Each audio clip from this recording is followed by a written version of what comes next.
Þá eru auglýsingar að baki. Næst ætla ég að fá hann Trausta Bjarnason, starfsmann hjá Statoil í Noregi. Hann er mikill áhugamaður kaldan samruna eða Cold Fusion projektið.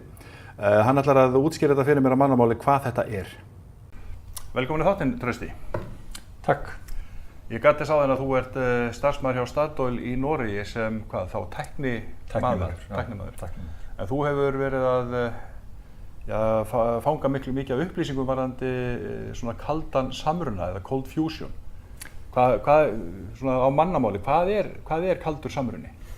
Já, ég er svona verið að kynna mér þetta. Þetta er svona mitt áhugasvið dálítið, hvað við mengum mikið og hvað er þetta að gera til þess að minnka þessa mengun. Kaldur samruni er alveg ótrúleg tækni sem er verið að þróa og vonir standa til þess að sé hægt að koma þess á laggirnar.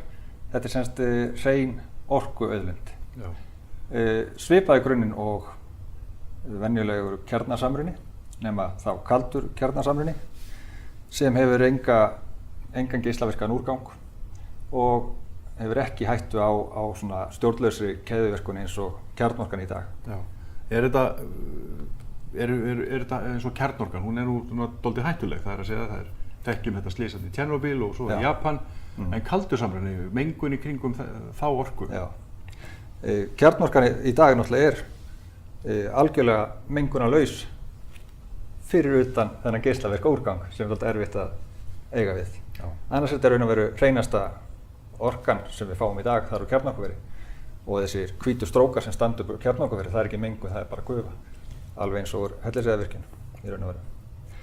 En þetta er þá ný tegund af kjarnasamruna, þar sem er notað aðalega vetni eða bara hreinlega úr þá vatni, þannig að eldsneytið er bara vatn í raun og veru ásamt málmum og náttúrulega, þetta er flóknara það. Já. En munurinn er sá að þú þarft orku til þess að þessi samruni geti átt sér stað, þannig að ef þú tekur sambandi þá hættir þetta. Kjarnorkuverin í dag þau eru þannig að ef þú tekur sambandi þá hættir kælingin og meiri hiti og keðjuverkun á sér stað, þannig að allt fyrir að bráðna. Já. Og það er hættan. Þannig að það er ekki hætta á þessari keðjuverkun með kaldasamruna. En þetta er samt gríðarleg orka sem á sér stað í þessu ferlum. Þetta er svona hægur samruni, þannig að þetta er ekki eins öfgakendur samruni eins og í venjulegum kjarnorkuverum. En þetta er alveg sama nýtni á orku, þannig að kjarnorkan úr einu glasa vatni, 1 lítra vatni, er svipað mikil orka og þú færð úr milljónföldu magni af brennslu eldsneyti. Sem sagt 1 lítra vatni getur gefið jafn mikla orku og 1.000.000 lítrar af olíu eða bensíni. Í teóríinu sem sagt, já. En er einhverjir farnir af stað með að þróa þessa tækni? Er einhverjir að gera einhverjar tilraunir? Er verið að vinna í þessu einhver staðar eða? Já, það er semst verið að þróa þetta raun og veru allan heim. Dálítið mikið svona hver í sínu horni. Þetta er í raun og veru ekki orðið algjörlega viðurkennt af vísindasamfélaginu, eðlilega. En hver er þá komið lengst í þessu, veistu það? Nei, í raun og veru veit það ekki. Málið er það að þetta er verið að pukrast með þetta allan heim, vegna þess að þetta er mjög pólitískt, þetta er gríðarlegir peningar í spilinu ef þetta tekst og þetta er slagsmál einkaleyfi.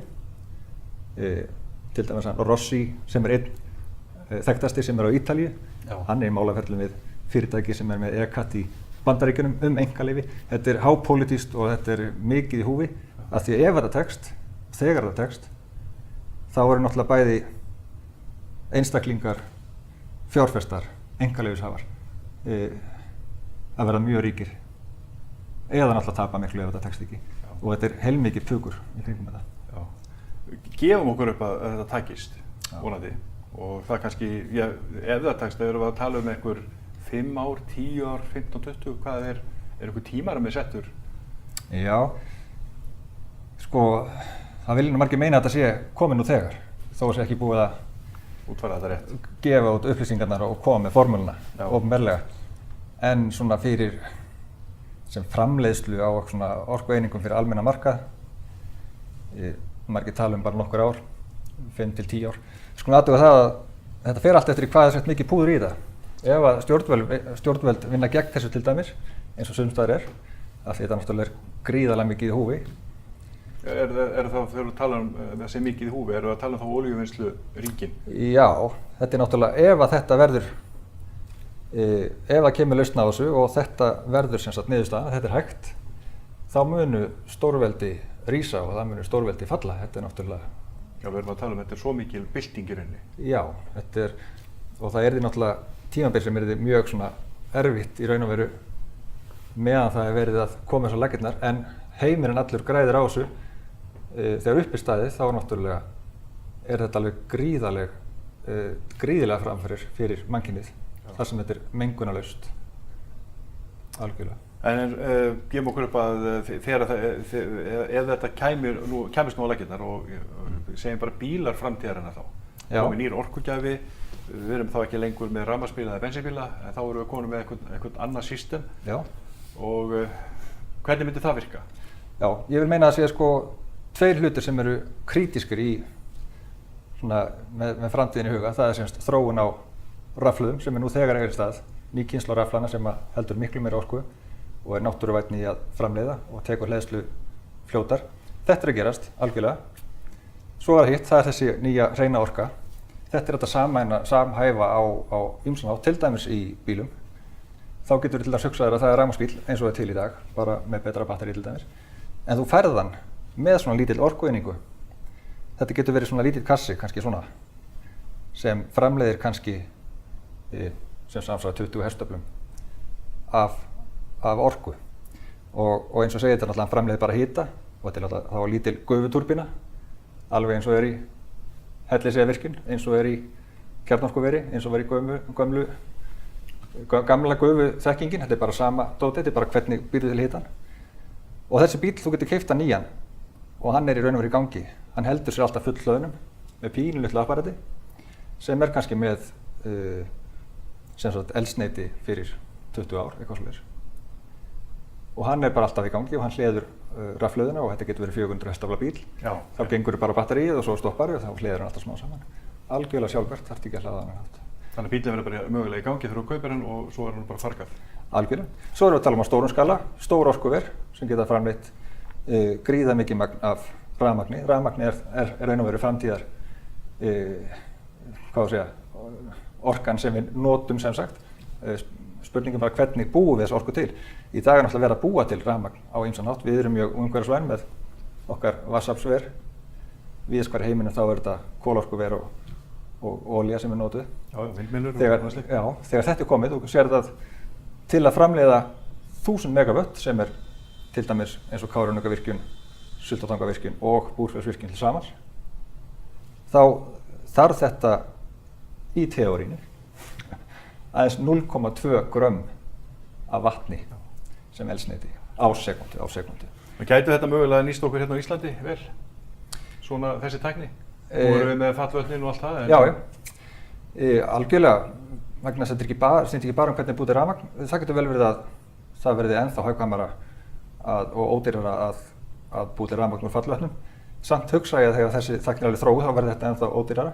Málið er það að lykilatriðið með þessa tækni er það að hún sé ódýr vegna þess að fólk er bara þannig að það er gráðugt og það velur ódýrsta kostinu. Já. Þú getur komið með alls konar lausnir í að búa til orku og búa til rafmagn og ný orkuver sem eru með sjávarföll eða öldur eða nota vind eða salt í sjónum eða hvernig þú býr til rafmagn. Það skiptir í raun og veru ekki máli með að þetta er dýrara en olían. Ef að þessi aðferð er dýrari en olían, þá er bara olían notuð.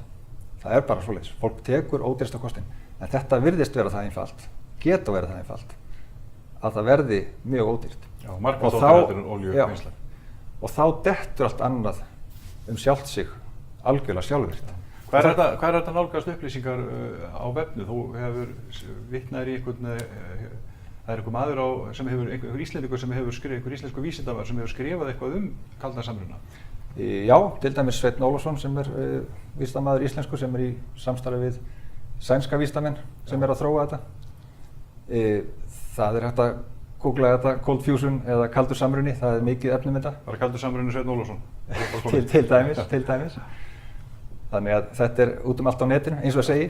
Þetta er svona, það er margir skeptískir á þetta. Þetta er ekki komið á markaðinn. Þetta er mikið leynd sem hvílir þessu. Kannski verður þetta ekki. Ég hef þá trú samt að þetta sé hægt, ekki það ég hef ekki vísindalegu þekkinguna til þess að sjá fyrir mér hvernig þeir fara að þessu, en ég veit bara að þetta er ekkert fjarlægara en þegar þeir voru til dæmis að þróa kjarnorkuna á síðum tíma. Hún var algjörlega fjarlægur loftkastali þegar þeir voru að þróa kjarnorkuna á síðum tíma. Samt þegar þegar Bandaríkjamenn settu allt sitt power, alla sína pólitísku orku og peninga og þekkingu í að þróa eitthvað, þá funduður upp reyndar atombombuna sem var náttúrulega eins hræðileg og hún var á aðeins 2 árum. Nokkrum árum seinna var búið að þróa þetta yfir í það að geta stýrt samrunann þannig að það voru komin þá kjarnorkuver. En þetta er hægt ef að það er vilji fyrir hendi, skulum segja. Þannig ef að eins og fræktur orð þá var náttúrulega heiljarinnar svona ráðstefna í orkumálum ekki fyrir svo löngu síðan. Já. Að ef að allar þjóðir, þessar helstu þjóðir heims, stóru þjóðir heims, að við kemur sér saman þetta, þá ætti þetta að vera ekki svo fjarlægur draumur að sjá fram á þennan orkugjafi, ekki kannski í náinni framtíð. Það má segja að nú fyrst finnst mér að það sé komin það sterkur svona pólitískur þrýstingur á að þetta geti kannski orðið. Loftslagsráðstefnan í París held ég að hafi verið vendipunktur á þessu af því að þar virkilega skuldbinda þjóðir heimsins sig til að setja rosalega mikið power í að þróa nýja lausnir. Og ég hef þá von eiginlega, og þá trú að þetta muni takast innan nokkur ára. Og þetta verður gjörbylting að öllu leyti, má segja. Þetta voru miklar upplýsingar og ég vona að þeir sem hafa horft á þetta með okkur að þeir svona nokkurni skilji þetta. En enn og aftur vil ég benda á að fara á vefinn fyrir þá sem vilja kynna þetta betur. Þá er ansi góð grein sem að Sveinn Ólafsson, vísindamaður sem að skrifaði held ég á mbl.is, getur það ekki verið? Já, til dæmis og það. Þetta er á nokkru stöðum alltaf og eflaust inn á Wikipedia og fleiri stöðum. Já. En endilega kynnið ykkur þetta er mjög áhugavert. En þáttunum verður ekki lengri hjá okkur í kvöld. Ég þakka þér kærlega fyrir komuna. Já, takk fyrir að fá mig. Verið þið sæl.